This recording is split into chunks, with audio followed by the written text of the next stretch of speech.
Hello, friends. Night has already fallen, and the day was long and tiring. And now, it is time to rest.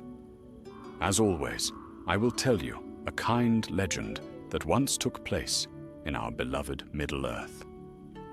So, settle in comfortably, gently close your eyes, and let our journey begin.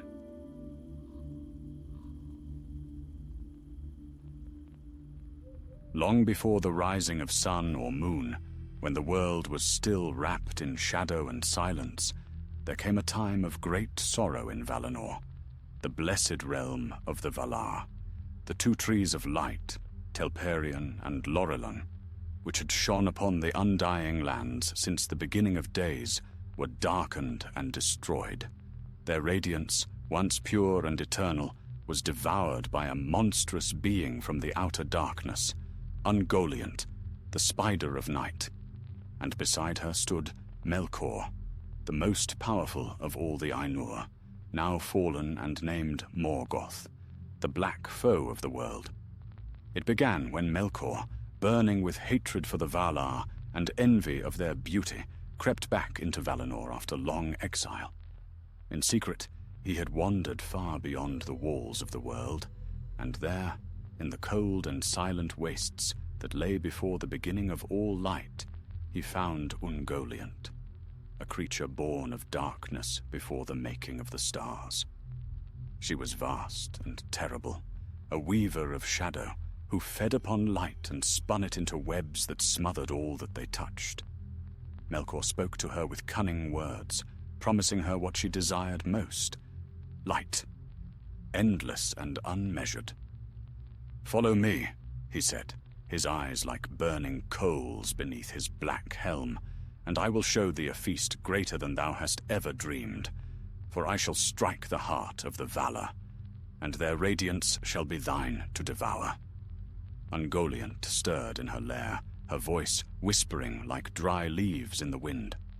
"Light," she hissed, "pure and bright, to drink and make mine own. But I trust thee not, O Melkor, for thou art ever false." Then Melkor laughed, a sound like iron breaking. "Thou shalt have payment in full," he said, "and more besides. For I have need of thy power. Aid me, and I will reward thee with treasures undreamed." At last, her hunger overcame her fear. She agreed, and together they journeyed toward Valinor, veiled in shadows so deep that none could see or hear their coming.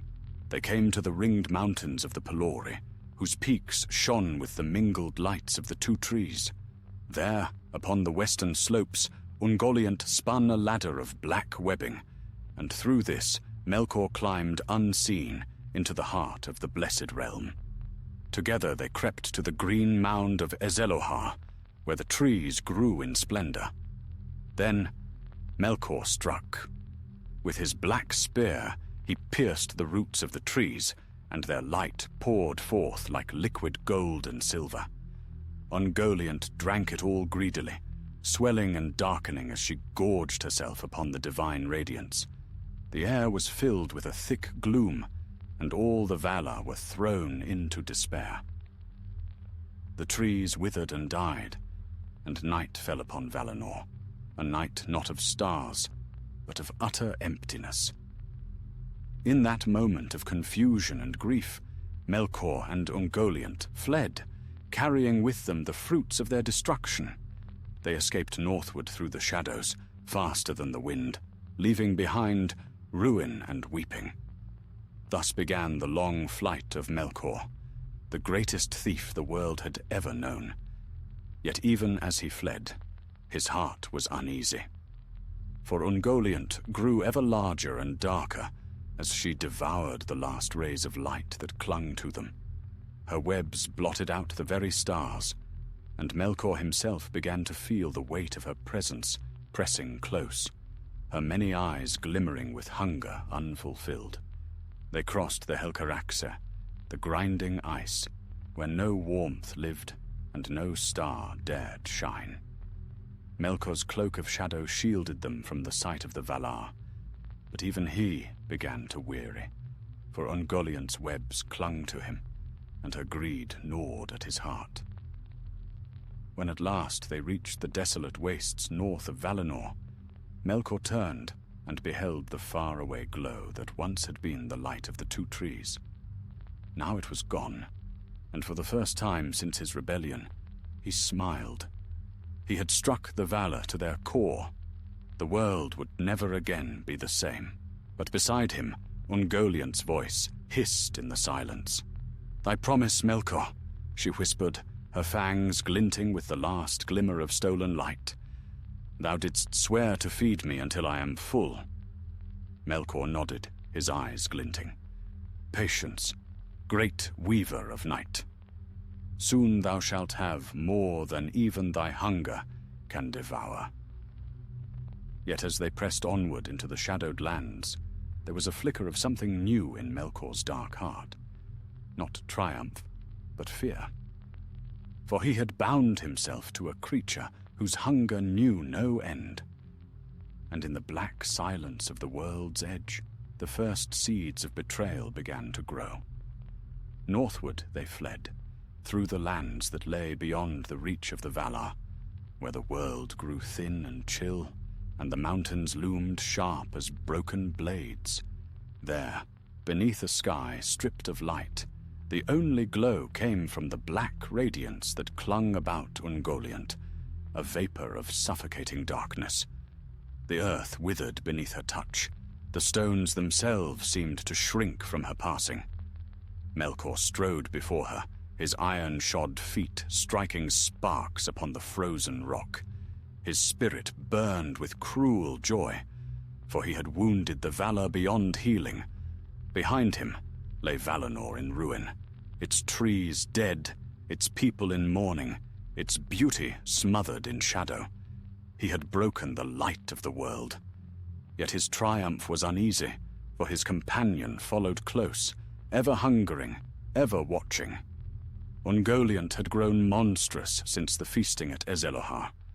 Her limbs were long and many, her eyes glimmered like coals in a furnace, and her belly was swollen with the light she had devoured. Wherever she passed, she cast out webs of unlight, threads so dark they swallowed all vision. Even Melkor, clad in his black armor, seemed pale beside her. They came at last to the land of Ahriman, a bleak shore between the mountains and the grinding ice. The wind there carried the faint cries of the sea, and the stars, long hidden, glimmered faintly beyond the veil of her shadow. But still she thirsted. "Where is my reward, O mighty one?" hissed Ungoliant, her voice like rust scraping stone. "Thou hast promised me treasures unnumbered, light unending. Yet I hunger still." Melkor's laughter rolled like thunder over the ice. "Thy feast is not ended. Ahead lies Formenos, the fortress of Feanor. There are gems there beyond counting, works of craft so bright they shame the stars themselves. Feed upon them, and glut thyself, if thou canst." Her eyes flared. "And what of the three?" she asked softly. "The Silmarils, that burn with the very light of the trees. Wilt thou yield them to me also?" Melkor's gaze hardened, for though he had not yet reclaimed them, already the thought of parting with the Silmarils was torment to him. He desired them above all else, for in them was a light not of his making, yet one he longed to possess, to enslave, to make his own. But he spoke smoothly, as one who deceives.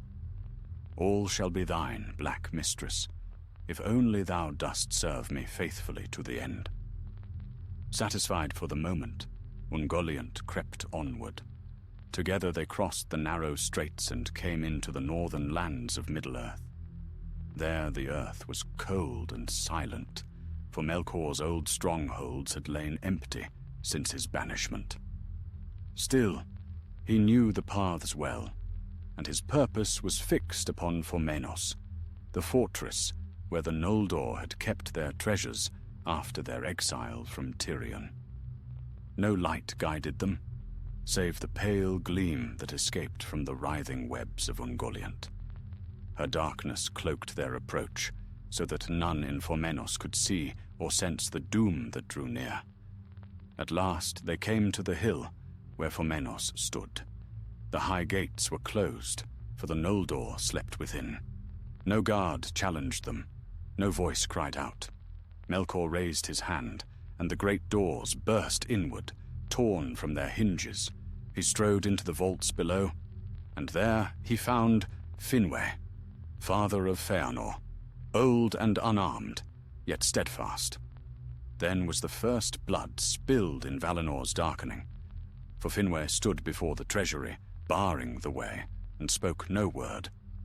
Melkor struck him down without pity, and his spirit fled into the halls of Mandos. Thus perished the first of the kings of the Noldor. Ungoliant hissed with delight, slithering into the chamber of jewels. Her many legs scraped upon the stone as she cast her webs upon the hoards. She drank the light of the gems, devoured the gold, the silver, the diamonds, until the chamber was empty and the air thick with shadow. She grew vast and bloated, her body pulsing with dim fire like a dying star. But Melkor had gone to the deepest vault, where the Silmarils lay in their crystal casket. When his hands closed upon them, pain seared his flesh, for the holy light within them resisted his touch. Yet he laughed aloud, and would not release them. He bound them fast in his iron crown, pressing them into his brow until they burned like fire upon his black helm. The pain only fed his malice. When he returned, Ungoliant awaited him amid the ruin of the treasury. Her voice was low and trembling with greed. "All else is spent," she whispered. "Now give me the jewels thou bearest, for so thou didst swear." Melkor's eyes blazed. "Ask not for these," he cried, "for they are mine, my right, my prize, my glory. Never shalt thou lay fang nor claw upon them." Ungoliant's many eyes glowed red as coals. "Thou liest," she said, and her shadow swelled. "All that thou hast I have earned. The light of the trees was my feast, the darkness my gift to thee. Without me, thou wouldst have been taken by the valor ere thou fled their wrath. Give me what thou hast promised, or feed me thyself." Then Melkor's laughter faltered. He stepped back, drawing his black sword, but the shadow of Ungoliant was already closing about him, thick and choking. Her webs fell upon him, like strangling ropes, and his cry echoed through the hollow hills. Yet not then did their quarrel come to its end, for still he had his cunning and his pride. And deep within the earth, in the ruins of his old strongholds, there stirred the servants of his ancient might. But the first fear of Melkor was born that day, in the dark vaults of Formenos, beneath the lifeless stars. He, who had defied the Valar and walked unscathed through fire and wrath, trembled before the hunger of the creature he had called his ally, and the world, still young and silent, shuddered at the rising of their wrath. The wind howled across the northern wastes, carrying with it the stench of ruin. The vaults of Formenos lay silent, stripped bare of light and life. Melkor fled into the wilderness, his cloak tattered, the stolen Silmarils burning upon his brow like cruel stars. Behind him crawled Ungoliant, swollen beyond measure, her vast limbs dragging shadows behind her. The very ground quaked where she passed, and the darkness of her webs blotted out the rising stars. Long they went, north and east, through desolation and stone. No living creature stirred in their path. Even the cold air seemed to die upon the edges of her darkness. Melkor pressed onward, his heart full of triumph, yet also fear, for Ungoliant's hunger had grown insatiable. She followed close, her voice hissing in the wind. "Melkor," she called softly, "thou hast fed me well. The trees are gone, the treasures consumed. Yet the thirst within me burns still. I have given thee darkness and safety. and now thou shalt give me all thou hast." Melkor turned upon her, and his black mail glimmered faintly with the fire of his wrath. "Be still, thou gluttonous fiend. Dost thou think to command me? I am Melkor, who was Morgoth before the first stars were kindled." Ungoliant crept nearer, her 1,000 eyes burning with pale fire. "Thy words are wind," she hissed. "I feel the jewels thou hast hidden from me. Their light calls to me. Give them, or I shall take them, and all else thou possessest." Then a chill, darker than the night, settled between them. For the first time since his rebellion, Melkor felt the edge of true fear. Her shadow thickened, weaving itself into cords of unlight, and they fell upon him like whips. He struck at her with his sword, but his blows passed through emptiness. She was all around him, her webs clinging, her limbs closing in. He cried aloud, and the mountains answered with thunder. "Otai Lome!" he shouted in the ancient tongue. "The night is passing!" But the night didn't pass. It deepened, folding around him until he was smothered. The blackness pressed upon him like stone, and his voice grew faint within the tangle of her webs.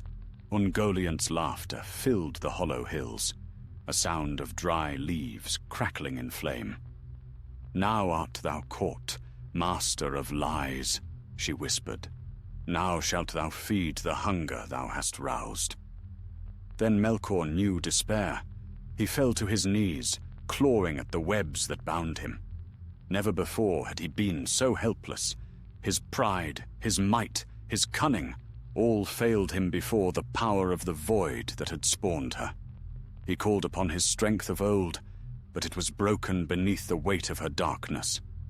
At last, in his terror, he sent forth a cry so loud and filled with malice that it echoed through the caverns of the world. The mountains trembled, and far away, deep under the roots of Thangorodrim, his ancient servants heard. The Balrogs awoke. They had slept long, buried beneath the earth since the breaking of Utumno. But now the voice of their master reached them, calling in wrath and fear. From fire and shadow they rose, their forms wreathed in flame, their whips crackling with living fire. With great haste they came, bursting through the dark caverns, and their coming was like a storm of thunder beneath the world. Ungoliant heard them, and for the first time she wavered. Her webs trembled, her eyes dimmed. She knew the sound of that dread host. Melkor, feeling the air stir and the shadows lift, drew breath again and broke free from her cords. His laughter rang, terrible and cold. "Now, spawn of the void," he said, "thou shalt learn fear." The Balrogs leapt from the hills, fire streaming from their whips. They smote the darkness with flame, and their roaring filled the plain. Ungoliant shrieked as the fire struck her, and her webs shriveled and burned.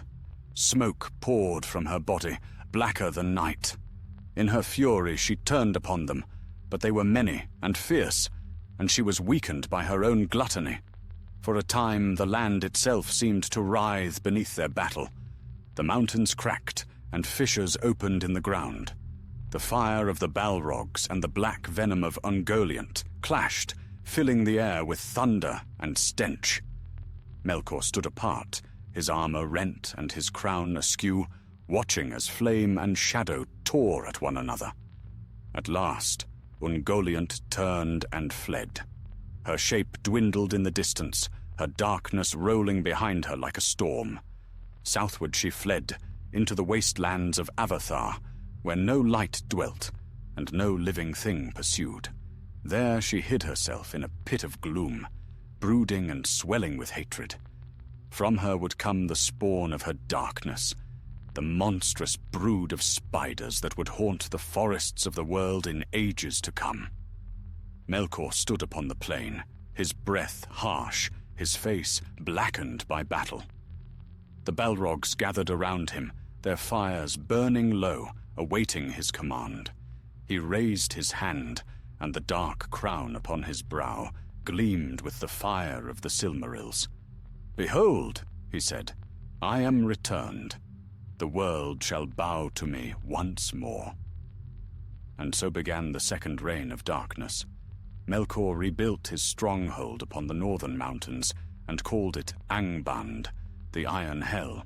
Beneath the 3 peaks of Thangorodrim, he gathered his armies anew, orcs, trolls, and fell spirits that crept from shadow to serve him. The lands around grew barren, poisoned by his malice, and a black smoke rose ever from the forges of his servants. Yet though he had triumphed, his victory was bitter. The pain of the Silmarils burned unceasingly upon his brow, for the holy light within them would not be tamed. They tormented him even as they shone. And in the depths of his thought, he knew that Ungoliant still lived, lurking, waiting, hungering. Thus ended their alliance, forged in shadow and broken by greed. Melkor, the self-proclaimed lord of the world, had gained his treasures but lost his peace. And far away, in the forgotten south, Ungoliant brooded in her lair, whispering his name with hatred unending. The world was changed forever by their deeds. For from that hour, the light of Valinor was no more, and the long night of Middle-earth began. The smoke of battle had drifted away, but the land still bore its scars. Great rents gaped in the earth, and the stones themselves were scorched and blackened by the fire of the Balrogs. The air stank of venom and ash, and even the wind seemed weary of moving through such ruin. Yet amid this desolation stood Melkor, crowned with his burning jewels, the darkness about him thick with heat and fury. He gazed toward the south where Ungoliant had fled, and for a long while he was silent. His heart seethed with anger, for she had dared to challenge him, the mightiest of all beings in Arda. Never had he endured such humiliation, such peril. The memory of her webs still clung to him like cold chains. But though he longed to pursue and destroy her, he dared not.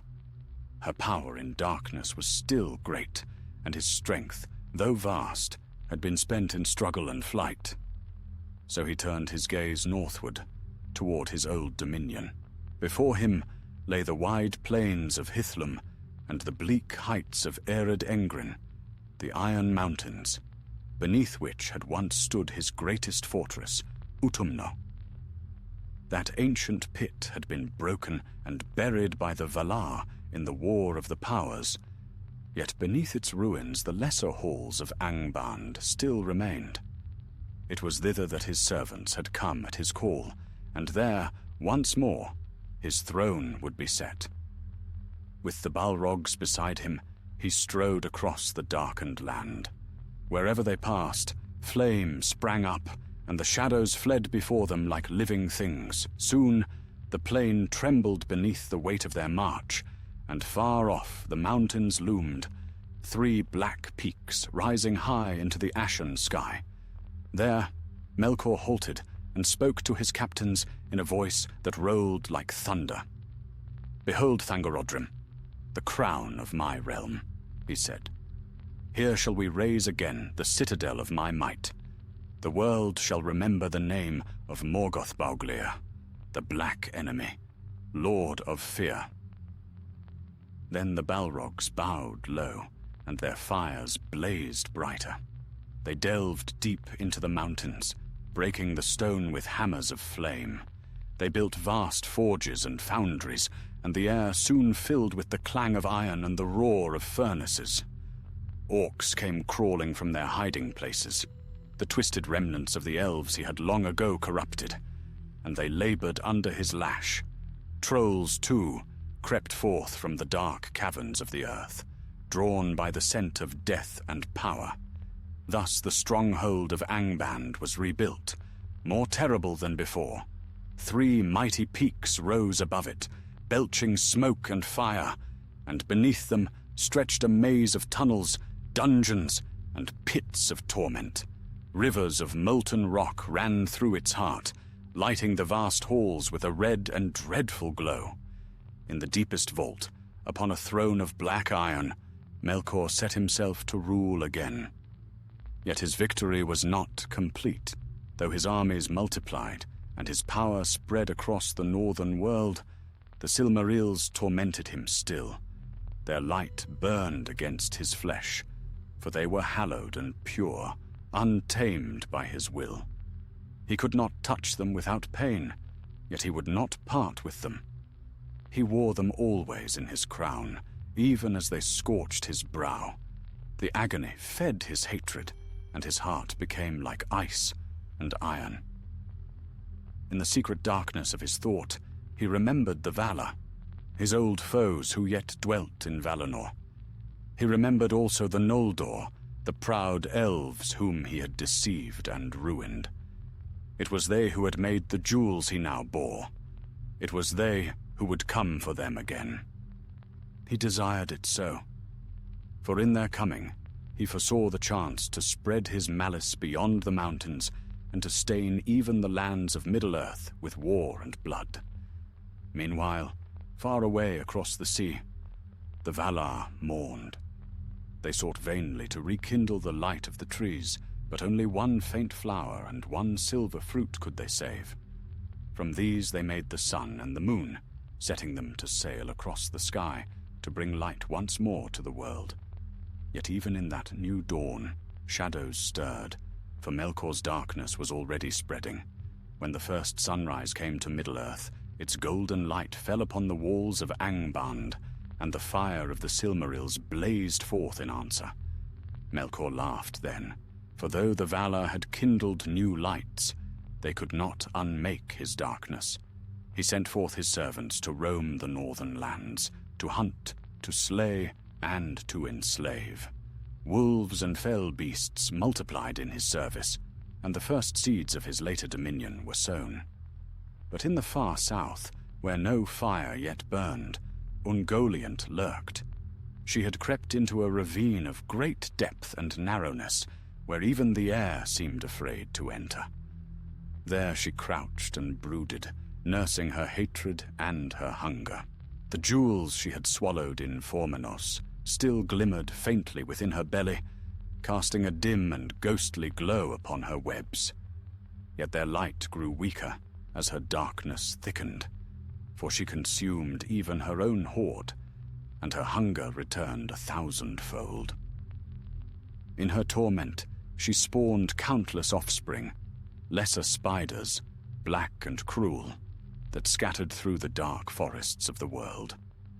Among them, it is said, was the first foremother of the brood that would dwell one day in Nan Dungortheb and in the Efelduth of Mordor, where their shadow would fall upon all who passed. But Ungoliant herself vanished from the sight of elves and men. Some said she fled farther south into forgotten lands, where she consumed herself at last, devoured by her own insatiable hunger. Others believed she still lurked in the world's dark places, waiting for light to feed upon again. So ended the unholy pact between Melkor and Ungoliant, born of greed and ended in betrayal. From their meeting had come the greatest sorrow of Valinor and the beginning of the world's long twilight.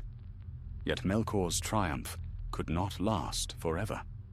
Far off, across the seas, the wrath of the Noldor was rising. The memory of Finwë's death and the theft of the Silmarils burned in their hearts, and soon their ships would set sail into the east. But Melkor knew nothing of this yet. He sat upon his throne of iron beneath Thangorodrim, listening to the forges ring and the chains rattle, and he smiled, a cruel smile, cold as winter steel. For though the Valar had their light once more, the shadow of Morgoth had fallen across the world, and it would not easily be lifted. In the deep chambers of Angband, the forges thundered without rest. Fire and iron answered to Melkor's will, and the earth itself groaned beneath the weight of his labors. The Balrogs stalked the vaults like sentinels of flame, their whips coiling and cracking through the smoky dark. Orcs toiled by the thousands, dragging chains, hewing stone, and building the black roads that wound outward from the mountains like veins of corruption. Above the great pits, the peaks of Thangorodrim smoked and spat fire into the grey skies. The land about was barren, choked with ash and poisonous vapours. Even the rivers turned foul, for Melkor's malice tainted all that flowed near his realm. And yet he was not content. His mind was restless, for though his power grew with each passing age, the fire of the Silmarils burned ever upon his brow. They were his pride and torment, the symbols of his triumph and the chains of his pain. He would sit for long hours in his throne room, the iron walls echoing with the sound of his heavy breath, his gauntleted fingers pressed to his temples, where the fire of the jewels scorched his flesh. In those moments, he was like a creature torn between madness and glory, his laughter and his rage mingling like thunder and flame. But even amid his agony, he did not forget his purpose. He began once more to shape his dominion in the likeness of his will. He called forth spirits of flame and shadow, ancient beings that had fled the Valar's wrath in ages past, and bound them to his service. He sent his will out into the dark corners of the world, twisting the creatures of Arda to his malice. Beasts grew fierce and cunning. The dragons of the deep fires began to stir. And all the while his spies crept forth, bat-winged things and crawling shapes that carried his whispers beyond the mountains. Thus the world began to tremble once more beneath the shadow of his name. It was in those days that the Noldor, far away in Aman, learned of the deeds he had done. Word came to Feanor, son of Finwë, that his father was slain and the Silmarils stolen. His heart burned like the forge of Aule, and in his wrath he cursed the name of Melkor, calling him Morgoth, the black foe of the world. So great was his rage that it set fire to the hearts of his kin, and though the Valar sought to stay them, the Noldor rose in rebellion and swore a terrible oath to reclaim the Silmarils, whatever doom might follow. Thus began the long and bitter war that would stain Middle-earth with sorrow for ages to come. But Melkor foresaw their coming, for he had not forgotten the Noldor's pride nor the strength of their hands. In his dark halls he made ready. He armed his hosts, and the clang of metal echoed through Angband as countless weapons were forged. Cruel blades and blackened spears, helms like fangs, and mail that drank the light. The mountains shook with the marching of his legions, and the sky above was red with smoke. Still, there were moments when silence fell upon Angband, and Melkor would retreat alone to the deepest chamber of his throne. There, behind doors of iron thicker than any gate in Middle-earth, he kept the treasures he could not bear to lose. The Silmarils blazed there, set in their crown upon a dais of obsidian. He would stand before them, unmoving, his gaze fixed upon their light. It was a light unlike any other, not the warm gold of the sun, nor the cold silver of the moon, but the mingled radiance of both, pure and living, drawn from the trees themselves. It pierced his heart like a blade, for in it lay the memory of the world's innocence, a beauty he had destroyed, yet could never unmake. And so he hated it all the more. There were times when his servants dared to whisper that their master was consumed by his own trophies, that the Silmarils were eating his spirit as the fire eats wood.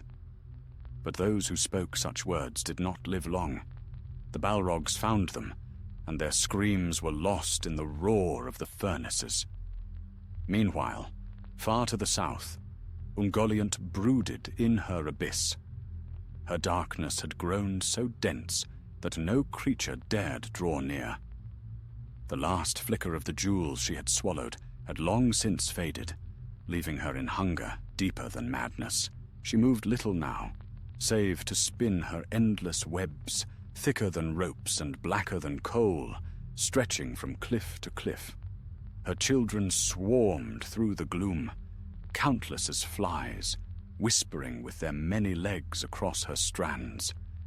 Sometimes she would lift her head, her fangs dripping venom, and hiss words into the void.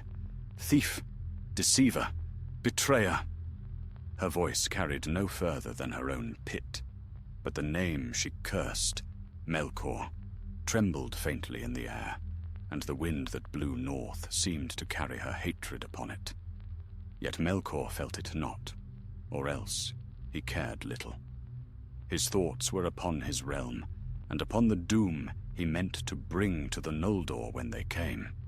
He sent forth scouts to watch the coasts and messengers to rouse the dark tribes of the east. The orcs multiplied in number beyond count, and the trolls bred in the caverns like vermin. He walked among them often, towering above them, his armor black as midnight, his eyes burning with red light. Wherever he passed, they bowed and trembled, for though they loved evil, they feared their master more. And in their fear, he found strength. As the years turned, the first light of the sun touched the northern peaks, but it could not pierce the shadow of Angband. Smoke and fumes rose unceasing from its forges, and the land around grew darker than before.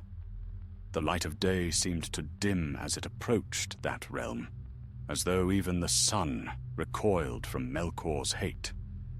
Yet still he labored, shaping his kingdom of dread, and still the fire of the Silmarils burned his flesh. But the pain only deepened his malice, feeding the storm of his will.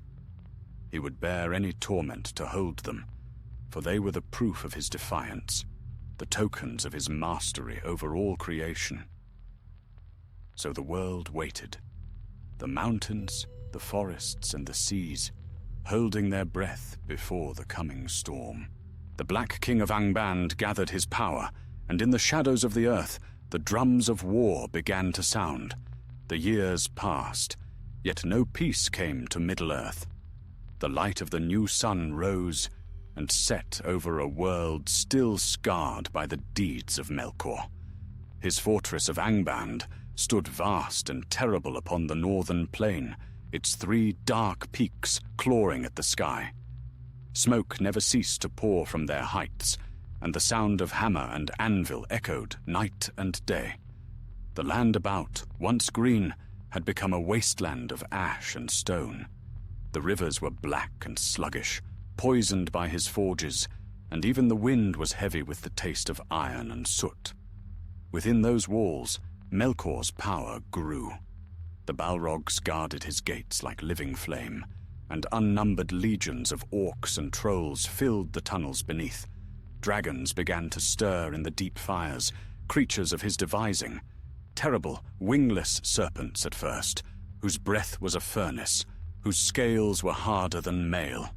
They crawled forth to test their might upon the desolate plains, and their coming left scars upon the world. But even in his triumph, Melkor was restless. He sat upon his throne of iron beneath the crown of Thangorodrim, his eyes fixed upon the Silmarils blazing in their iron setting. Their light burned unceasingly, pure and untamed, defying him even as it adorned him.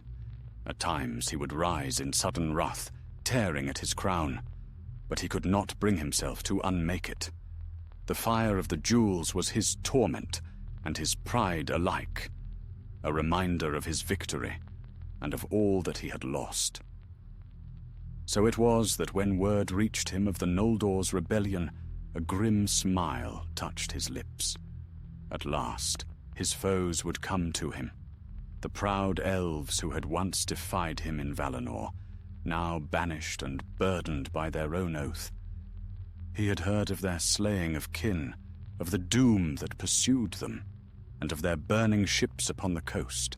They came stained with blood and shadow, and Melkor knew that in their coming lay his advantage. "They bring me war," he said, his voice echoing through the great hall. "Let them come. The sons of Feanor will learn that the master of the Silmarils yields to none." His servants bowed low, their faces hidden beneath iron helms. The Balrog's fire dimmed and then flared, as if in answer to his will. He sent forth scouts into the wild lands, for he desired to know every path the Noldor might tread.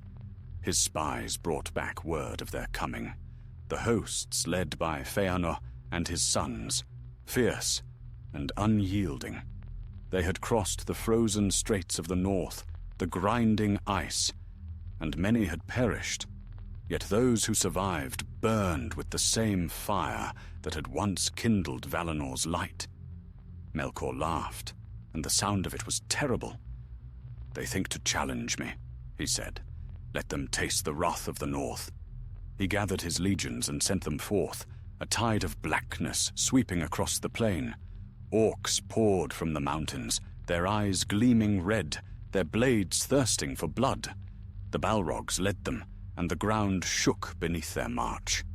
Thus began the first great battle between the Noldor and the hosts of Angband, the Dagor Nuin Goliath, the battle under stars, for the sun had not yet risen upon the field. From the northern hills came the dark host, their torches blazing like a river of fire. Feanor's people met them upon the plain, their swords gleaming in the starlight. It was said that never before had so fair a people faced such horror. Yet the Noldor were strong and filled with wrath. Their blades shone white and blue, and the fire of their vengeance burned brighter than fear. The clash was terrible. The cries of the orcs echoed across the land, mingled with the ringing of steel and the roar of Balrog flame. But the Noldor fought like spirits of vengeance. They drove the enemy before them, scattering Melkor's legions and smiting them until the earth was black with their blood. When word of their victory reached Angband, Melkor's laughter ceased. He rose in wrath, his eyes blazing like furnaces. "Then I shall go forth myself," he said. "Let them behold the face of their foe and despair." But his captains urged restraint, for the battle was not yet lost. Many of the orcs still gathered strength in the north, and the dragons had not yet been loosed. Melkor sat again upon his throne, cold and grim, watching the light of the Silmarils flicker upon the iron walls. Soon tidings came that Feanor had pressed too far in his triumph, pursuing the scattered orcs toward Angband's gates. He was bold, but the shadow of the mountains fell upon him, and the Balrogs came forth. They fell upon him like a storm of flame, and at their head strode Gothmog, their captain, whose might was second only to his master's. Feanor stood against them, his sword blazing, and for a time his valor was unmatched. Yet he was surrounded, and though he struck down many foes, he was wounded by Gothmog's fiery whip, and his body consumed by flame. So perished Feanor, greatest of the Noldor, who had defied both the Valar and Morgoth. His sons carried him from the field, but his spirit fled, crying still for vengeance. When word of his death reached Angband, Melkor smiled. "Thus ends the pride of the house of Feanor," he said. "Let their sons come next, and they too shall fall." Yet though he triumphed in that moment, a seed of unease grew in his heart. For he had seen the might of the Noldor, and he knew that they were not easily broken. Even his victory over Feanor had cost him dearly, and the orcs whispered in fear of their enemies' blades. Still, Melkor's pride would not suffer doubt. He commanded that the gates of Angband be sealed, and the forges burn hotter. "The age of fire and war is begun," he said, his voice carrying through the halls like the sound of a storm. "Let all the world tremble before the name of Morgoth." And so it was. The first war of the Noldor had been fought, and though the elves had won a costly victory, the darkness had not been broken. The peaks of Thangorodrim still cast their shadow across the north, and the fires of Angband still burned. Deep beneath the mountains, Melkor brooded upon his throne, plotting new malice. Beyond the walls, the stars shone cold upon the plain where the dead lay still. The wind carried the scent of smoke and blood, whispering over the land that had known no peace since the days when light had been devoured. Long years passed after the battle under stars, and though Feanor was gone, the fire of his vengeance didn't fade. His sons swore to continue his war until the Silmarils were reclaimed, and their wrath burned against Melkor like an unending storm. Yet the Dark Lord, hidden within his fortress of Angband, feared them little. He had tested their strength and found them fierce, but he was cunning beyond their measure. He had seen many ages rise and fall, and he knew how to wait. In the heart of Angband, Melkor labored. He did not idle upon his throne, for he was a maker still, though his works were wrought in corruption. Deep in the pits he delved, fashioning new evils to serve his will. The orcs he bred in greater numbers, shaping them for war, some small and quick, to move unseen in the wild, others great and thick-armed, fit for the breaking of walls.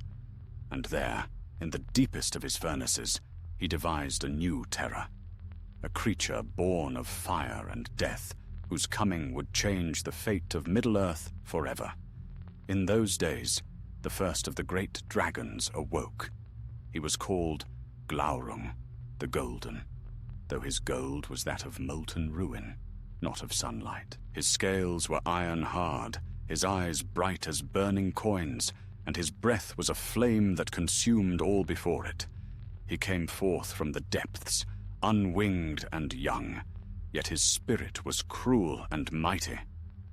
Melkor looked upon him and was pleased. "Thou shalt be my ruin upon the world," he said. "In thee shall dwell the fire that none can quench." Glaurung bowed before his master, and in his dark heart pride already stirred. Melkor sent him forth to test his power, to bring fear to the elves who watched the northern plains. But Glaurung, swollen with the pride of youth, went before his time. He descended from the mountains, blazing like a falling star, and fell upon the lands of Ardgarlan, where the Noldor kept their watch. The elves fled before his fire, but Fingon, son of Fingolfin, rode out to meet him, his banner streaming in the starlight. With him came the archers of the Noldor, and they loosed their shafts upon the dragon's belly. Glaurung, unarmored yet upon his underside, felt pain for the first time. In his wrath he turned back, leaving a trail of fire behind him, and fled to Angband. There Melkor mocked him, saying, "Too soon and too foolish art thou, my child. Grow in shadow until thy strength is full, and then the world shall tremble."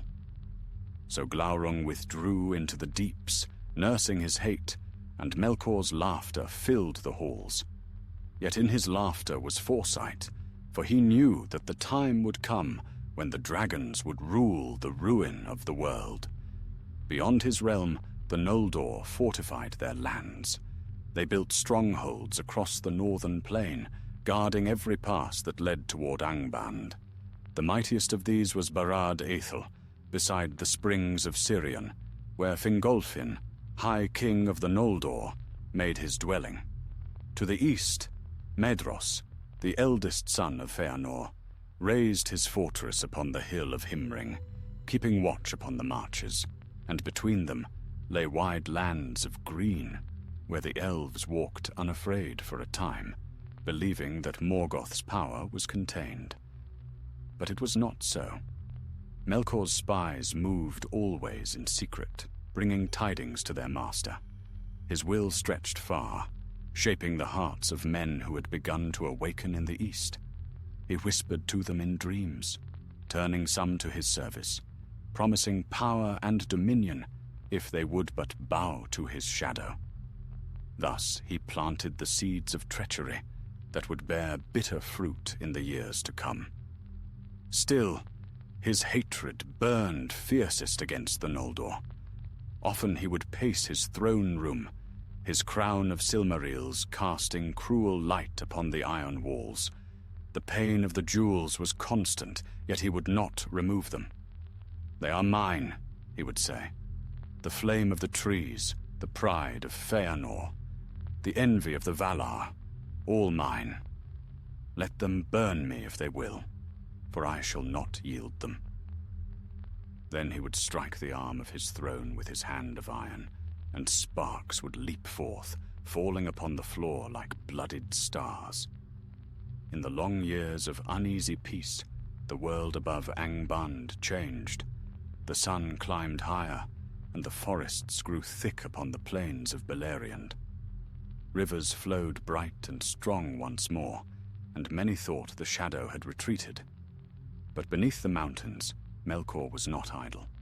He gathered his hosts in secret, and watched the Noldor through the eyes of his servants, through wolf and bat and the creeping things of the night. He knew their strengths, their watchfires, their pride, and their folly.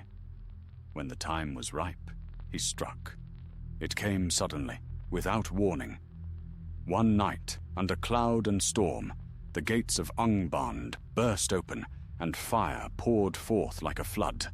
The hosts of Morgoth descended upon the plains in a tide of black steel. Orcs by the thousand swept southward, their war cries echoing through the valleys. With them came Balrogs, their whips of flame shattering the night. And from the depths rose Glaurung, grown vast and terrible.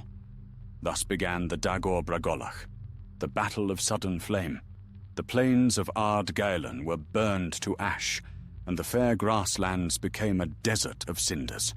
The watchforts of the Noldor fell one by one beneath the firestorm, their towers crumbling and their warriors slain. Fingolfin's realm was sundered, and the sons of Feanor were driven from their lands. The strength of Angband seemed endless, and Morgoth's laughter rolled across the plain like thunder. "At last," he cried, "the chains of the north are broken. Let all who defied me now know despair." The elves fought with valor beyond measure, but the tide was too great. Fingolfin himself rode forth in wrath, his helm shining, and he challenged Morgoth to single combat before the gates of Angband. The challenge echoed through the mountains, and the hosts fell silent. Melkor came forth. He towered above all, black and terrible, his crown of Silmarils blazing like fire upon his head. The ground shook beneath his steps. Fingolfin smote at him with Ringil, his bright sword, wounding him 7 times, and Morgoth cried out in pain. Yet at last the king of the Noldor fell, crushed beneath the hammer Grond that Morgoth wielded like a mountain of doom. Still, even in death, Fingolfin's valor could not be forgotten. Morgoth limped thereafter, for the wounds he had taken from that duel would never fully heal. And in the deep of his halls, though he triumphed, he was not at peace. The shadow of fear touched even him, for he had looked upon courage that could not be quenched, and it troubled his dark heart forever after. Thus the north was drowned in fire, and the long watch of the elves was ended. The lands lay open to the shadow, and Morgoth's dominion spread once more over the face of Middle-earth. When the smoke of the Dagor Bragolach had drifted away, the lands of Beleriand lay in ruin. The once green plain of Ardgailen was now Dornu Faglit, the land under choking ash. Nothing grew there. No river ran clean. The bones of elves and orcs alike lay blackened amid the dust, and the wind that blew across that desolation carried only the taste of sorrow. Morgoth sat upon his throne in Angband, his wounds bound but unhealed. For though Fingolfin was dead, the marks of his sword remained, and the pain of those cuts troubled the Dark Lord in his every step. His pride, however, suffered no such hurt. He had broken the siege that had long confined him. He had shattered the watch of the Noldor and burned their strongholds to ash. From Thangorodrim, his fires glared, and his power seemed without limit. Yet still he was not content. The Silmarils burned against his brow, searing his flesh with their pure light. They were his triumph and his torment, trophies of a victory that would never grant him peace. And in the depths of his thought, a whisper began to stir, the voice of doubt, faint as a breath in the dark. He silenced it with cruelty. More hosts he bred in the shadows, new armies of orcs and beasts, fiercer and more cunning than before. The Balrogs he set as his captains, and the dragons, still few, he nurtured in secret. Among these, Glaurung had grown vast, his scales like iron, his eyes as cold as gold. He moved through the tunnels like a living furnace, his breath filling the pits with fire. Morgoth took delight in him, calling him his fire drake of the north. But even as his strength spread, resistance still burned in the west. The sons of Feanor had not fallen. Medros and his brothers held fast in their eastern fortresses. To the south, the realm of Nargothrond endured under Finrod Felagund, wise and fair. And hidden deep in the forest of Doriath was Thingol's kingdom, guarded by the power of Melian the Mire. These were thorns in Morgoth's dominion, and he hated them with a cold and patient rage. He sent spies into all lands, not only orcs and beasts, but men as well. For by now the race of men had multiplied, wandering across the wide plains of Beleriand. Some came as friends to the elves, learning wisdom and sharing in their wars. Others turned their hearts toward shadow, tempted by promises of power. To these Morgoth spoke in secret, twisting their minds with lies. He called himself the giver of freedom, the master of the world. Many believed him. Thus began the long deceit of men, from which few were ever wholly freed. Still, there were those among them who stood firm against his darkness, and of these would come his greatest foes. But Morgoth foresaw not all things, for though his eyes pierced deep into the hearts of elves and men, he could not comprehend courage that was born of pity or love. Such strength lay beyond his reckoning, and it would one day undo him. For a time, peace returned, if the trembling calm between storms can be called peace. The elves rebuilt what they could, reforging swords, raising walls anew, and binding their wounds with song. The sun rose bright over their lands, though its light seemed dimmer near the shadow of the north. And still, in Angband, Morgoth plotted. He sent forth his servants to seek out every hidden realm, every stronghold that defied him. Many were slain in the wild, but a few returned, bearing tidings. From them, Morgoth learned of the secret halls of Nargothrond, and of the great caves beneath the river Narog. He learned too of Gondolin, though its gates and paths remained hidden from his sight. The knowledge festered in his heart like venom. He longed to see those shining cities fall, their kings brought low, their treasures poured into his pits. Then he turned his thought once more to Glaurung, and to the dragons that would come after. The fire drake had grown mightier than any creature Morgoth had made before. His scales turned aside all blades, and his eyes held a fell light that could enslave the will of lesser beings. "Go forth," said Morgoth, "and bring me the ruin of the Noldor." So Glaurung came forth again, no longer half-grown, but in the fullness of his dread power. He led the hosts of Angband into the south, burning and destroying as he went. Forests withered, and rivers boiled at his passing. The elves fought bravely, but the terror of the dragon broke their ranks. Many were slain, and their cities laid waste. Word of these things came even to Doriath, where Thingol sat beneath the girdle of Melian, safe for a while from the storms of war. and Melian said, "The shadow lengthens, and the doom of the world draws near. For Morgoth grows stronger by ruin, and his servants multiply. Yet his might is not endless. In his pride he sows the seeds of his own defeat." Thingol pondered her words, but few in those days believed that the power of the black foe could ever wane. His shadow stretched from the northern mountains to the very shores of the western sea, and even the bravest hearts were touched by fear. Still, in the depths of Angband, Morgoth was troubled. The fire of the Silmarils burned him more fiercely now, and the memory of Fingolfin's challenge haunted his dreams. He saw again the elven king standing alone before his gates, his sword flashing like lightning in the dark. And he knew, though he would never speak it, that courage such as that could not be destroyed by strength alone. In his pride, he sought to drown that unease with greater cruelty. He sent forth his captains to hunt and enslave the free peoples of Beleriand. Villages burned, and the land was filled with lamentation. Yet in secret, the hope of the West endured. The House of Hador rose in strength, and the friendship between elves and men deepened. Out of that bond would one day come deeds that even Morgoth's might could not unmake. But for now, the Dark Lord's reign seemed without end.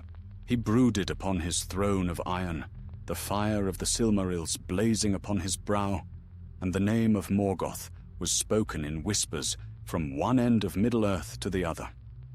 Still, deep in his heart, he knew that the world was not yet conquered. Somewhere, beyond the reach of his shadow, light endured, and though it burned faintly, it was a flame he could never fully extinguish. So the long night of Middle-earth deepened, and the ages turned in silence beneath the weight of his dominion. The fires of war smouldered across Beleriand, and though Morgoth's might seemed endless, his heart was restless, and his spirit unquiet. For the Silmarils still burned upon his brow, and their light was a constant torment. None of his servants could bear to look upon them for long, for they were pure and uncorrupted, defying his malice. Their brilliance pierced even the deepest shadows of Angband, and in that light his evil was laid bare. But he would not part with them. "They are mine," he would mutter, pacing his black throne hall. "Mine, though they consumed me." Thus the first great age of Middle-earth turned toward its darkest years. The elven realms that still stood were besieged in fear and isolation. Yet hope was not wholly quenched. The hidden city of Gondolin endured, fair and secret beneath the mountains. Nargothrond remained hidden in its caves, and Doriath, guarded by Melian's enchantments, lay untouched by the long hand of Morgoth. But Morgoth's spies were abroad. He had no need to send forth his Balrogs or his dragons to learn of his enemies' secrets. Men had come into his service, not only out of fear, but for gold, power, or dark counsel whispered in dreams. Their hearts were easy to ensnare, for though they were strong and valiant, they were yet young upon the earth, and the lies of Morgoth were subtle. Some among them he raised high in rank, and these became his heralds and captains in distant lands. In the dark halls of Angband, Morgoth brooded on the downfall of those who still defied him. "They build towers of stone and halls of song," he said to Gothmog, lord of the Balrogs, "but all shall crumble before me, for their strength is pride, and pride is the root of weakness." Gothmog bowed his fiery head, saying, "Command me, my lord, and the mountains shall tremble." But Morgoth stayed his hand, for his malice was patient. He had learned from the wars before that fury alone could not bring victory. He would send deceit instead of flame, whispers instead of swords. He turned his mind toward Doriath, that hidden realm which he could not enter. The power of Melian barred his passage, and though her enchantments were woven of gentleness, they were stronger than iron. Yet through dreams he reached beyond her walls, whispering into the hearts of men who wandered near. Thus it was that the first seeds of tragedy were sown. For among those who heard his voice were mortals, whose fates would become bound to the Silmarils themselves, and through them Morgoth would work a ruin greater than war. But in those days, his strength seemed boundless. He walked often among his armies, tall and dark as a mountain in motion. His iron crown gleamed like a bloody sun, and the ground trembled beneath his feet. Orcs and trolls fled before him in awe, bowing low in the dust. Wherever he passed, the torches dimmed, and the air grew heavy. The smoke of the forges clung to his form like a shroud, and his eyes glowed like furnaces. He descended sometimes into the deepest vaults of Angband, where his treasures were stored, the wealth of many ages, plundered from Valinor, from the Noldor, and from the ruined kingdoms of men. There he walked amid hoards of gems and gold, though they held no beauty for him now. All that glittered reminded him of the light he had destroyed, but could not possess. Only the Silmarils still enthralled him, for they burned with a light unearthly, beyond his mastery. At times he would lift one from his crown and hold it in his blackened hand. The fire of the jewel would blaze fiercely, and his skin would smoke, yet he would not release it. "Behold," he would say to the trembling creatures that attended him, "the heart of the world's beauty, the flame of all that was denied me. Once it belonged to the Valar. Once it shone in Feanor's hand. Now it serves only me." But even as he spoke, pain coursed through his veins, and his laughter would turn to wrath.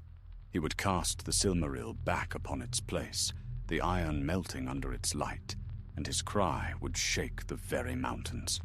So it was that Morgoth's victories brought him no peace, for every triumph was a chain, every conquest a wound. He had gained the mastery of Middle-earth, but mastery brought him no joy. The elves still defied him. The Valar yet dwelt beyond his reach, and even his own creatures feared him more than they served. He had become the shadow of his own malice, chained to the fire of the things he desired. Yet he could not rest.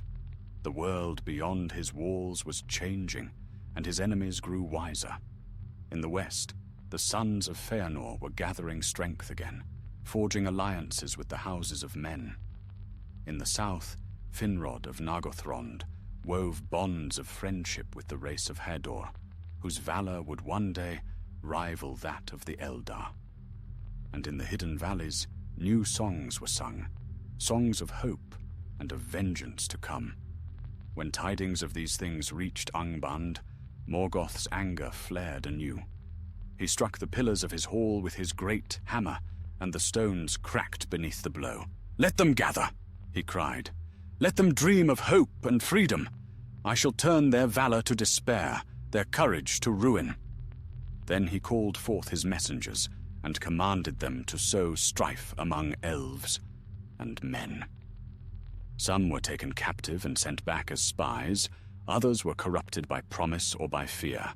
Slowly, the seeds of discord began to take root, and though years would pass before they bore fruit, Morgoth's will guided every shadow. Yet even the Lord of Darkness could not foresee all ends. For far to the west, beyond the reach of his gaze, the hand of fate was already moving. In the hidden halls of Doriath, a mortal would soon come whose love would challenge the darkness itself, and through that love, the power of Morgoth would be shaken. But that hour was still to come, for now the Dark Lord reigned supreme. The plains of the north were black with smoke, the rivers choked with ash, and the mountains burned with his fire. His laughter rolled across the world like thunder, and the creatures of the night bowed before his throne. Still, in the quiet places of the world, the stars shone cold and clear. Their light, untouched by his malice, fell upon the sleeping forests and silent seas, a promise that even in the age of Morgoth, the flame of hope was not yet extinguished. The age of shadow deepened across Beleriand, and still Morgoth reigned from his iron throne beneath Thangorodrim. The world above trembled under his dominion. Yet even in his pride, the Dark Lord knew no rest. The Silmarils upon his crown burned him without ceasing. Their light pierced his flesh, and their purity mocked his corruption. He bore them still, for his will was bound to them beyond recall. They were the proof of his defiance, and the poison of his soul. Often he sat alone in the high chamber of his fortress, his head bowed, the great crown resting heavy upon his brow. The flames from the forges below glimmered upon his black armor, and the hall was filled with the low rumble of his breath. Around him were gathered no counselors, for none dared speak when his wrath was near. Even Gothmog, lord of the Balrogs, approached only when summoned. Morgoth's eyes, red as molten iron, gazed always toward the west, where his foes still endured. He hated them with a hatred vast and cold, for though his power spread far, he could not root them out. Gondolin was hidden, Nargothrond endured, and Doriath stood untouched behind Melian's enchantments. Each realm was a thorn in his pride, and each day that they endured was a wound upon his spirit. He longed to see them broken, to trample their kings beneath his feet. Yet the might of his hosts could not find them. For the first time in all his long tyranny, his hand faltered, and in that hesitation, the world drew breath again. But Morgoth's patience, though dark and vast, was not without cunning. If strength cannot break them, he said, then deceit shall. He turned once more to the hearts of men, whose weakness he well understood. The race of men had grown in number and spread far across the lands. Some had joined with the elves, learning wisdom and valor. Others wandered alone, untutored and wild. To these he sent dreams and dark whispers, speaking to them as a friend in the night.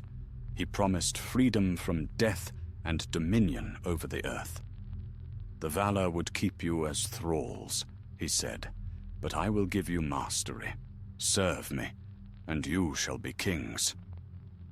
Many heard his words and believed. Thus began the long betrayal of men, and their division between light and shadow. Some remained loyal to the elves, but others bent the knee to Morgoth, and their hearts grew cruel and faithless. They brought him tidings of the world, and through their eyes he learned much.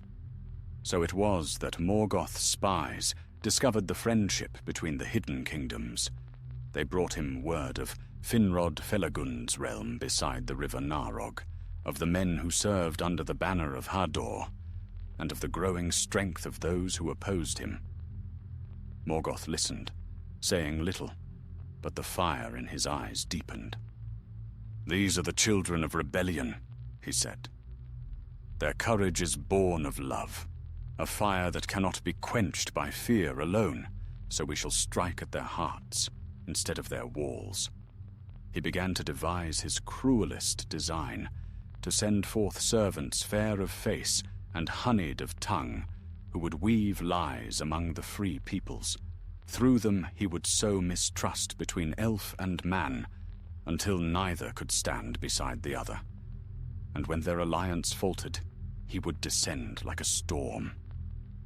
But as he pondered this, tidings came to him that stirred even his dark heart. For his spies brought word of a mortal, one who had entered Doriath itself and walked unbidden beneath the girdle of Melian. This was Beren, son of Barahir of the house of Beor, whose courage had defied Morgoth's servants in the wild. He had slain many orcs and carried the hand of their captain as proof of his vengeance. At first, Morgoth laughed, for the thought of a single mortal standing against his dominion seemed folly. But when he learned that Beren had found favor in the eyes of Thingol's daughter, Luthien, and that their love had become a defiance of the Valar themselves, his laughter turned to rage. For he foresaw that this love, born of both mortal and divine, might one day touch the Silmarils, and in that vision he sensed danger. "Fools," he said, rising in wrath, "they dream of love while the world burns. Let them come then, if they dare. They shall learn that no hand, mortal or divine, shall wrest the jewels from my crown." His laughter shook the mountains, and the orcs of Angband cowered in the pits. Yet for all his scorn, fear had taken root within him, a fear he did not name. For deep in his memory was the echo of another defiance, when Ungoliant had ensnared him and the Balrogs had come too late. That day had shown him that his strength, though boundless, was not eternal. The thought haunted him in his solitude. Meanwhile, beyond the walls of Angband, the tale unfolded that would bring ruin upon his pride. Beren and Luthien set forth upon their quest to steal a Silmaril from the Iron Crown. Morgoth's spies watched them, but his will was turned to other matters, and he paid them little heed until it was too late. They came at last to his gates, disguised by Luthien's enchantments, and they stood before his throne. Never before had any entered his hall unbidden, and when he saw them, Morgoth's wrath blazed. The great chamber shook with his laughter, for he deemed them mad. He cast aside all thought of danger and commanded that Luthien sing for him, mocking her as a trembling child before his might. But she sang, and her song was unlike any the world had ever known. It wove enchantment even over the heart of darkness. The fires of Angband dimmed, the shadows wavered, and the Iron Crown grew heavy upon Morgoth's head. A great weariness came upon him, for her voice carried the memory of the light he had destroyed. His eyelids closed, and he fell into a deep slumber. Then Beren drew forth his knife and cut a Silmaril from the crown. But even as he raised it, his hand trembled, for the jewel burned with living flame. They fled, pursued by wrath when Morgoth awoke, and the echo of his bellow rolled across the world like thunder. Thus was Morgoth wounded not by sword or spear, but by the cunning of love and the song of an elf-maid. And though he still held 2 of the Silmarils, his pride was broken, for never before had his power been so defied, and by such small hands. He sat long in silence after their escape, his crown lighter, yet his heart heavier than before. "Love," he whispered, "the folly of the weak. Yet it is a weapon I do not understand." From that day, the laughter of Morgoth was seldom heard again. The fires of his forges burned ever brighter, but his eyes were dark and troubled. He had learned, though he would not speak it, that no dominion could master the hearts of those who sang in defiance of fear. And in that truth lay the beginning of his downfall, though many ages would pass before his ruin came to pass. The halls of Angband shuddered with Morgoth's wrath. His voice rolled through the deeps like thunder beneath the earth, and the mountains trembled at the sound.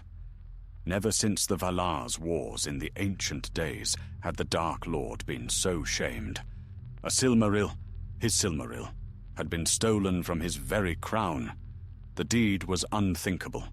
The great fortress of iron, long thought impenetrable, had been breached not by armies or fire, but by love and song. In his fury, Morgoth struck the pillars of his hall, and they cracked as if struck by lightning. "Find them!" he roared, his eyes blazing like twin furnaces. "Scour the lands, burn the forests, poison the rivers, turn every stone. Let no living thing draw breath until my jewel is returned." The Balrogs leapt to his command, and legions of orcs poured from Angband, darkening the plains of the north. Wolves and fell creatures ran before them, their howls carrying through the night. Yet the world is vast, and even Morgoth's reach could not grasp every shadow.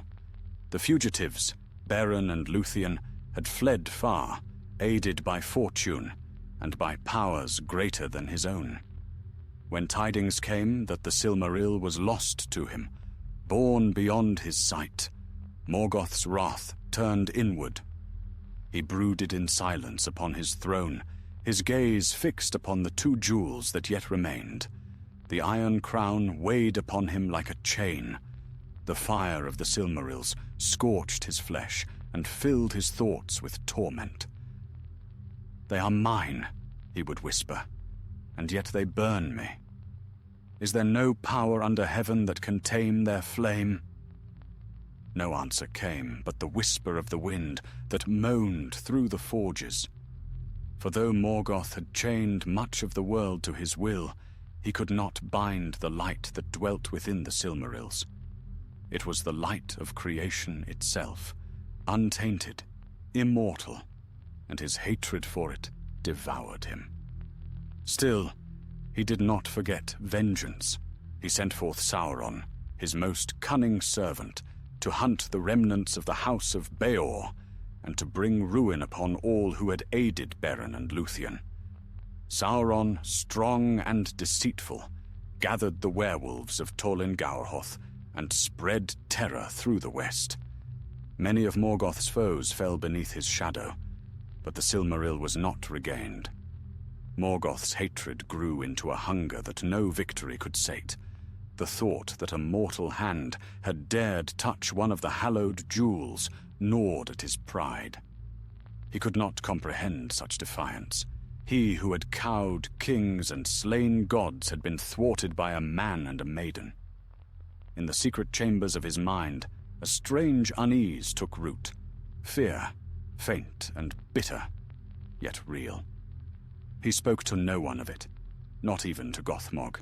The Balrogs dared not draw near in those days, for the air around their master shimmered with heat and dread. At times he would wander alone through the deepest pits, where the molten rivers flowed.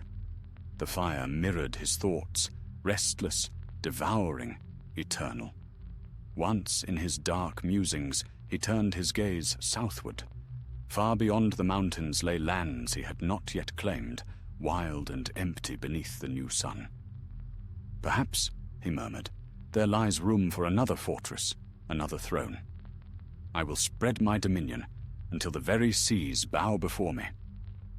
But even as he spoke, he knew it was folly. For his strength, though vast, was not infinite. The making of the world had drained him. His wars had scarred his being. Every act of malice bound him tighter to the earth he sought to rule. In the north, the fires of Angband burned day and night. The clang of iron rang without cease as Morgoth gathered his hosts once more. He would answer humiliation with ruin. "Let the elves sing their songs of love and hope," he said. "I shall answer them with death." And so, from the forges of his realm, new terrors were born.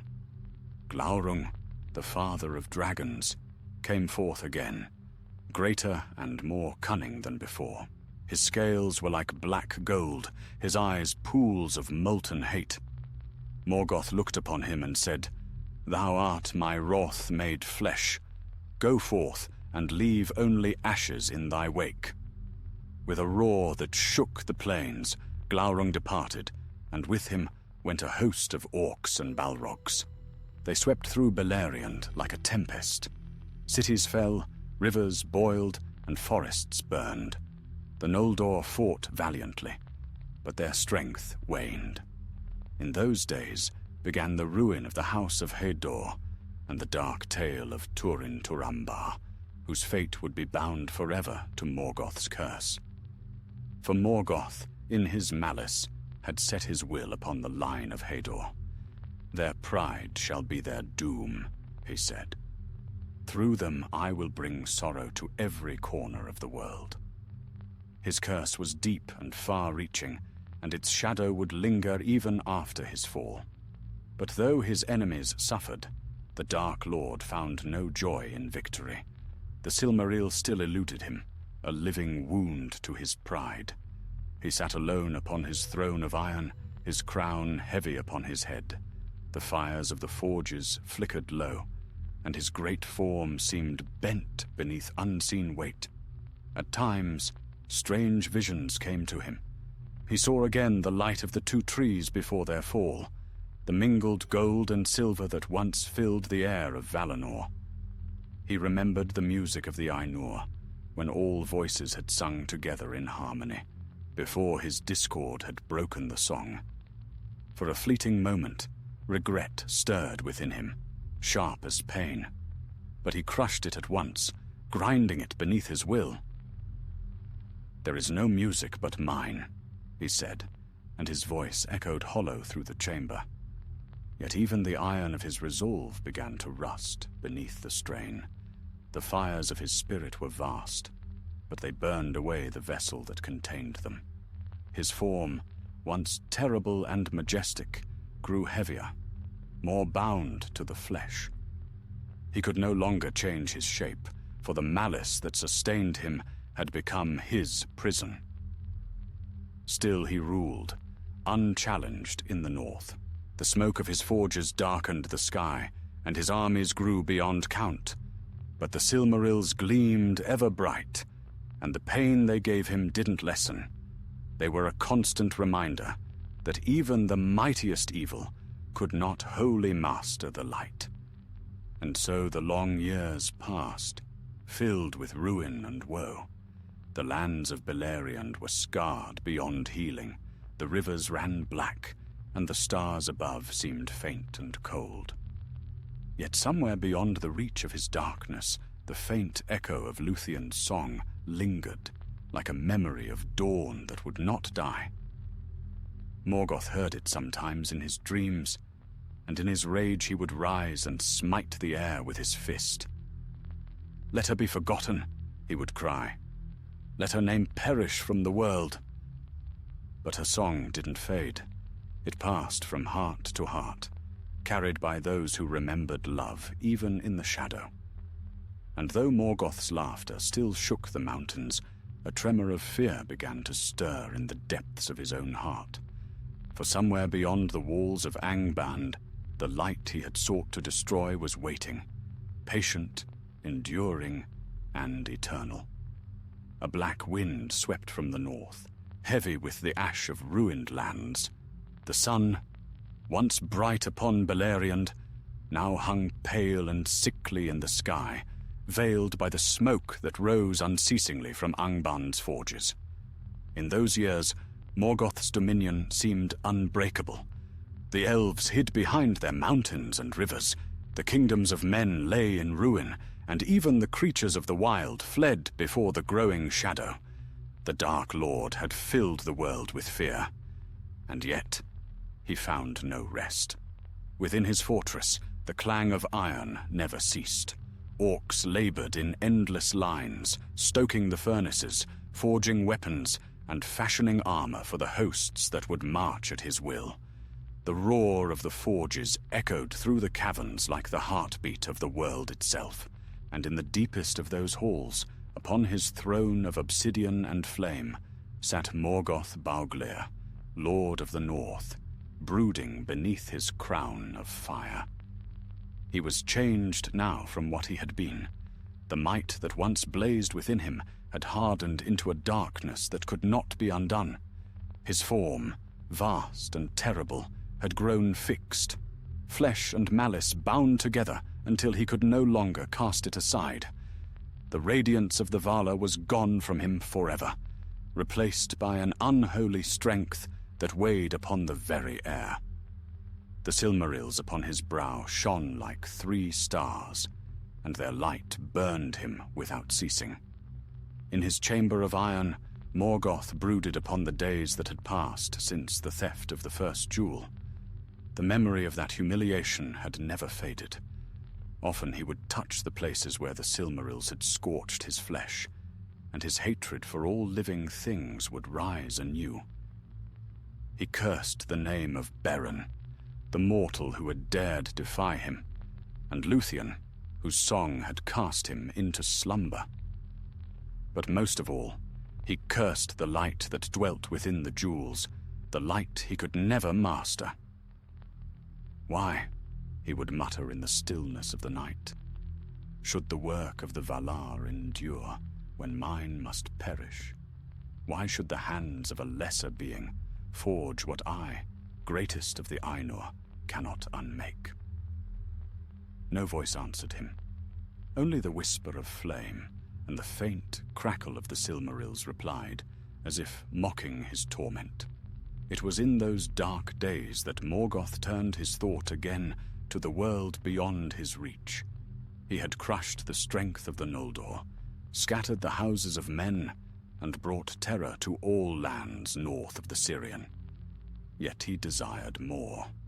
It was not enough to rule by fear. He wished to shape the very hearts of the living, to bend them until they served him of their own will. Thus he sent forth his whispers once more.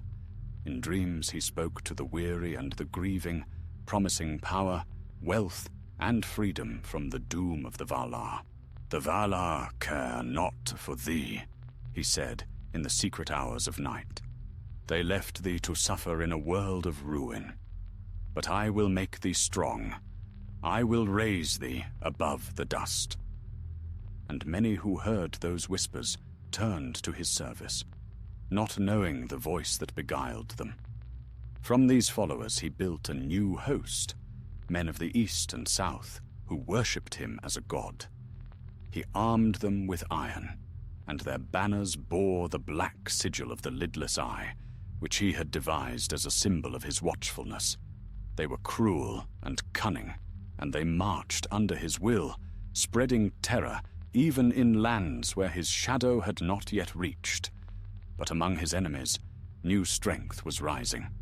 The tale of Beren and Luthien had passed into legend, kindling hope among elves and men alike.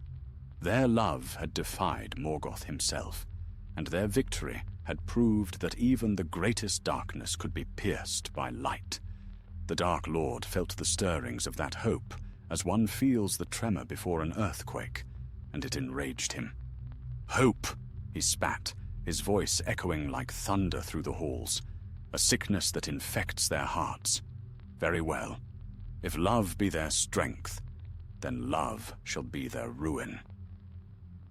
So he wove a curse that would haunt the line of Beren for generations, binding sorrow to all their kin.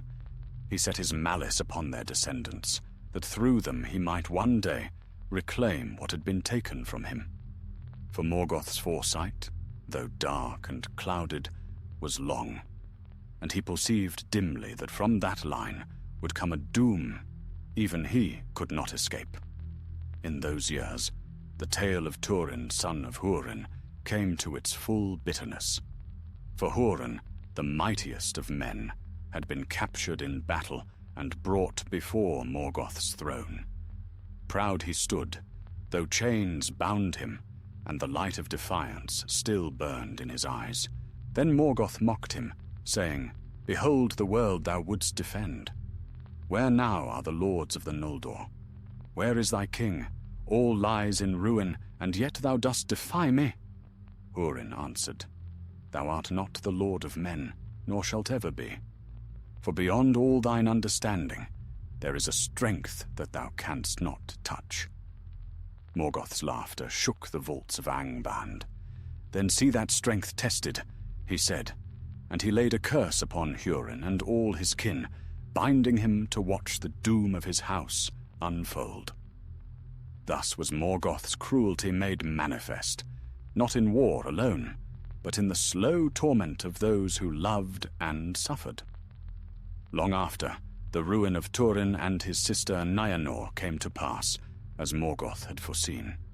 When word of their tragedy reached him, he smiled in cold satisfaction. So falls the line of Hador. he said, "and my curse is fulfilled." But even that triumph brought him no peace, for the Silmarils still burned, and the world yet turned beyond his grasp. He sent forth Glaurung again, the father of dragons, to ravage the southern lands. Flames devoured forests, and rivers ran dry. Yet Morgoth's pride was not sated, for though the earth trembled beneath his creatures, his hand could not still the stars, nor darken the distant sea. Thus he sat upon his throne, the light of the Silmarils blazing upon his crown, and he pondered the fate that even he could not master. The years weighed heavy upon him, and the laughter that once shook the mountains had grown hollow. His servants feared his silence more than his fury, for in that silence lay a will that reached beyond the world itself.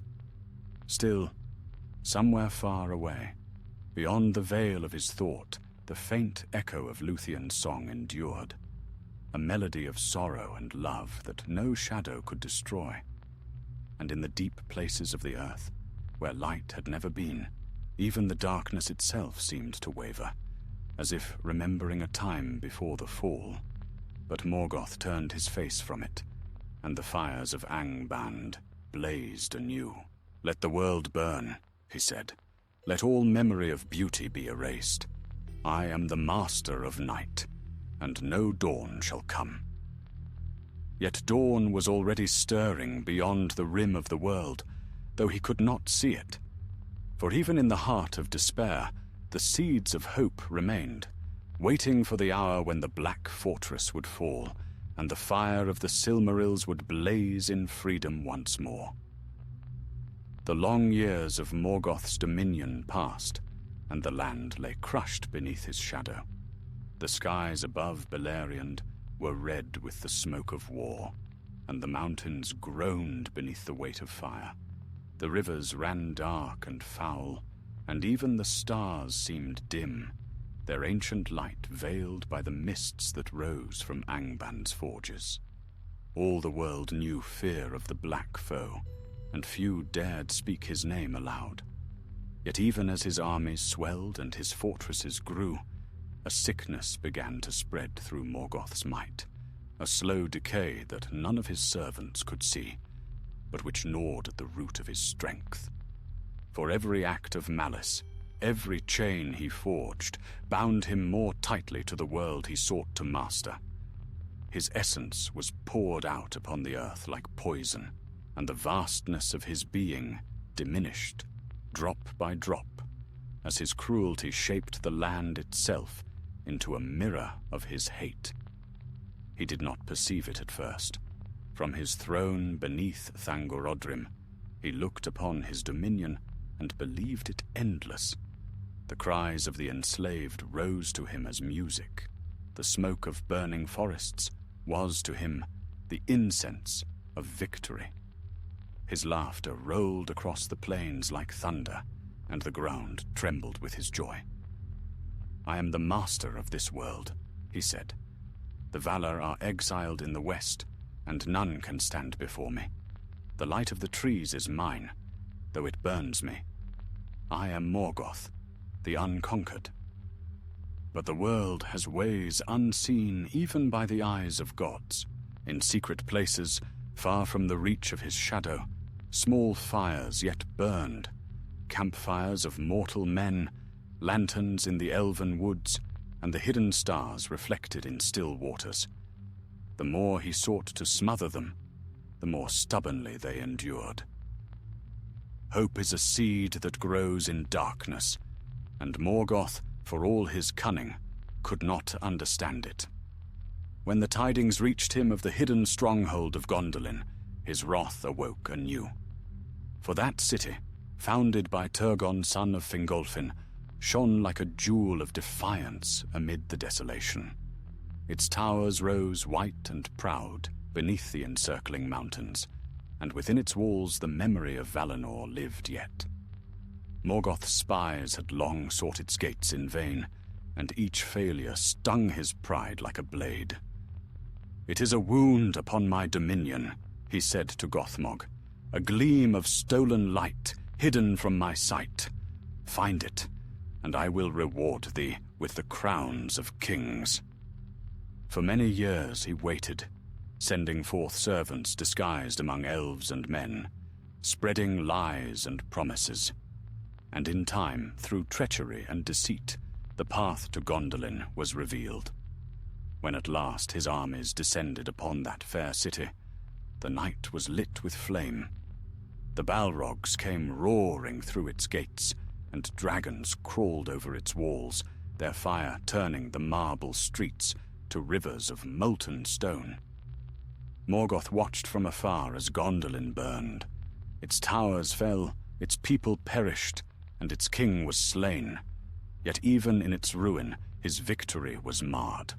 For from the ashes of that city escaped Tuor and Idril, bearing with them their son Eärendil, whose fate was yet to shape the doom of Morgoth himself. Still the Dark Lord rejoiced. "Let the last of the elves flee," he said. "Let them hide behind the western seas if they can. I have broken the pride of the Noldor. The world is mine."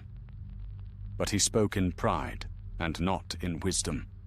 For even as he exulted, the seeds of his ruin were already sown. The men of the house of Hador, whom he had cursed, had passed into legend. Yet their blood lived on in Eärendil, and through that lineage the Valar would one day hear the cry of Middle-earth. For a time, however, Morgoth's power seemed complete. He sent forth dragons to scorch the plains, and Balrogs to crush the last resistance. Orcs swarmed across the valleys like insects, and the lands of Beleriand were trampled into dust. He commanded that the forests of Doriath be burned, for Melian had departed, and her enchantments faded from the woods. Thingol was slain, and the girdle of the mire fell.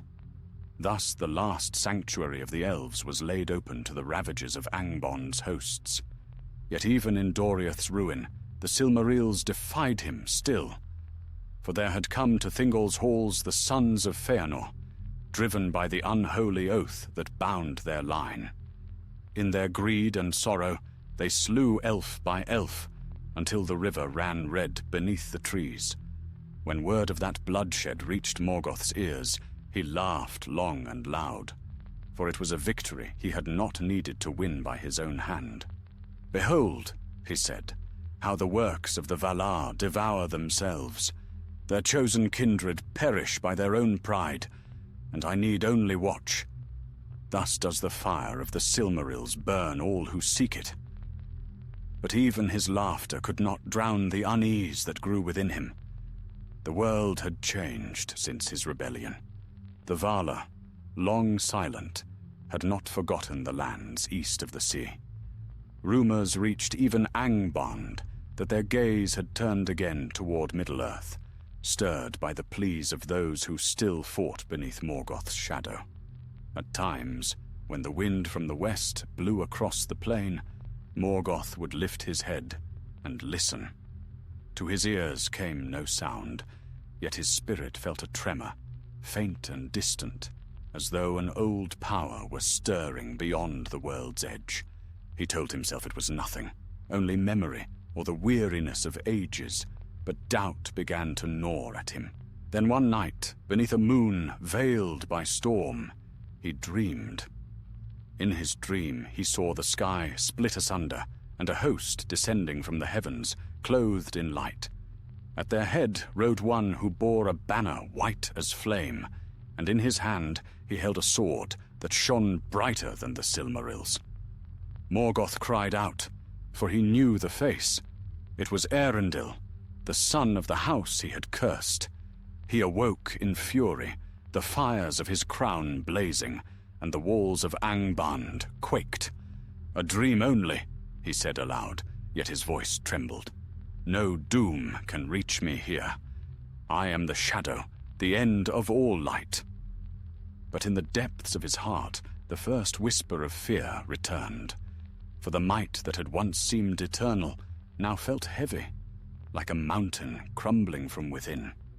His armies were countless, his dominion vast, but his own spirit was weary, his fire dimmed by the long ages of his hatred.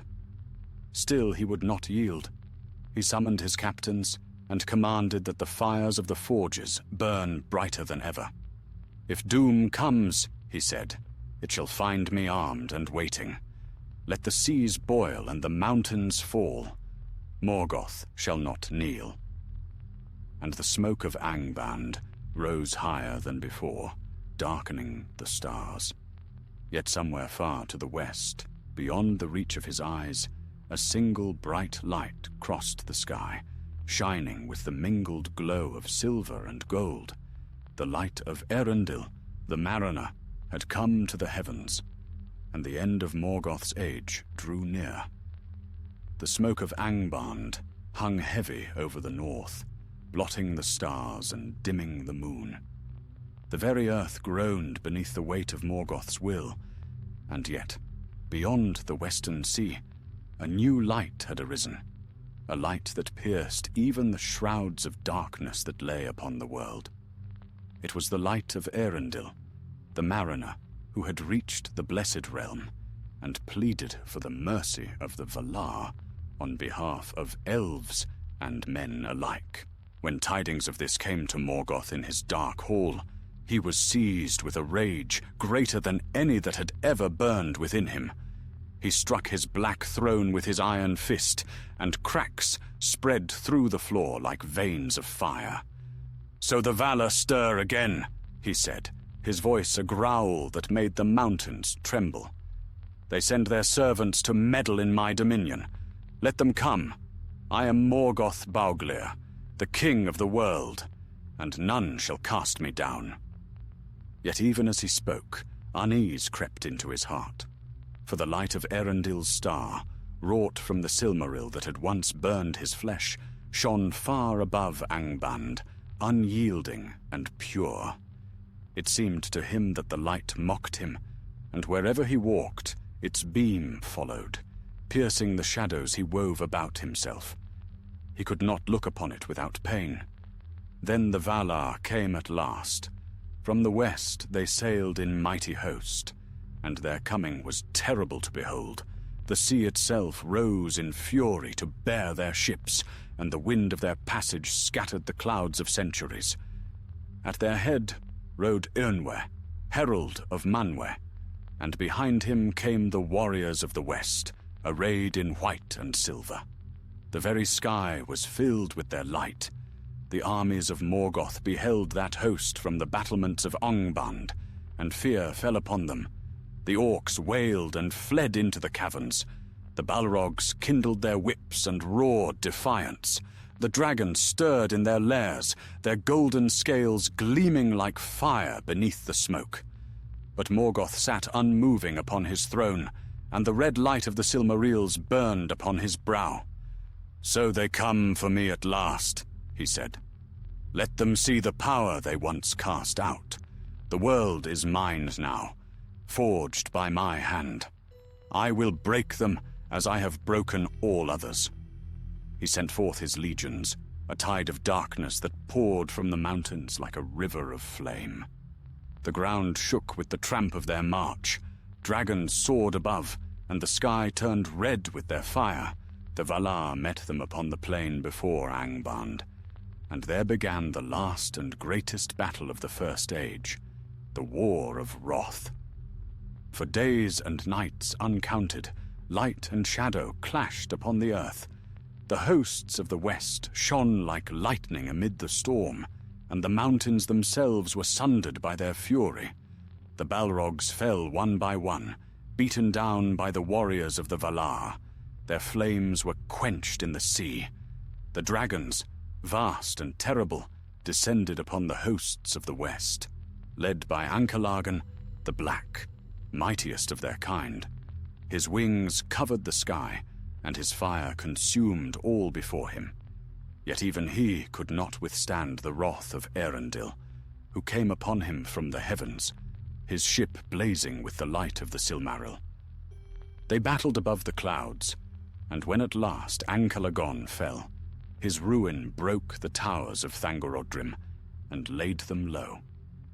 The earth groaned beneath the ruin of that war, and the sea began to encroach upon the land. But the hosts of the Valar prevailed, and the armies of Morgoth were destroyed. The orcs were scattered like dust before the wind, the Balrogs slain or fled into the deepest shadows of the world. At last the gates of Angband were broken. The iron doors, blackened by age and fire, were torn from their hinges, and the halls beyond lay open to the light. The warriors of the west entered and found Morgoth upon his throne, alone save for the crown of fire upon his head. His power was great still, but his strength was spent, his spirit bound to the very walls that he had raised. He looked upon the host of Eärnur and laughed, though his laughter was hollow as wind through a tomb. "Behold the mercy of the Valar," he said. "You have come too late. The world is mine, and its ruin cannot be undone." But Eärnur spoke, and his voice was like the sound of the sea before a storm. "The mercy of the Valar is not thine to name, Morgoth. Thou wert the mightiest of the Ainur, but in thy pride thou hast made thyself the least. Thy dominion is ended. The world shall be healed, though thy shadow be long in fading." Then Morgoth rose, towering above them all, and the fire of his eyes was terrible to behold. He reached out his hands as if to strike, but no blow fell. The power of the Valar descended upon him like the breaking of mountains, and he was cast down.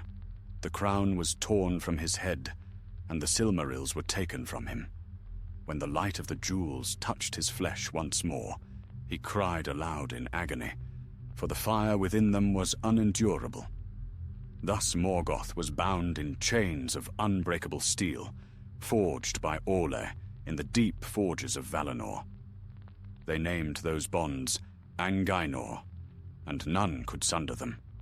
Eärnur commanded that he be led forth from his fortress and brought before the judgment of the Valar. But when they saw the ruin of him, once the fairest of all spirits, now shrunken and blackened by his own malice, they wept, for even in his fall he was a thing of pity. Then they cast him out of the world. Beyond the walls of night he was thrust, into the void from which no voice returns. There he would lie until the end of days, when it is said he shall break his bonds once more and bring about the last battle. But that time is not yet come.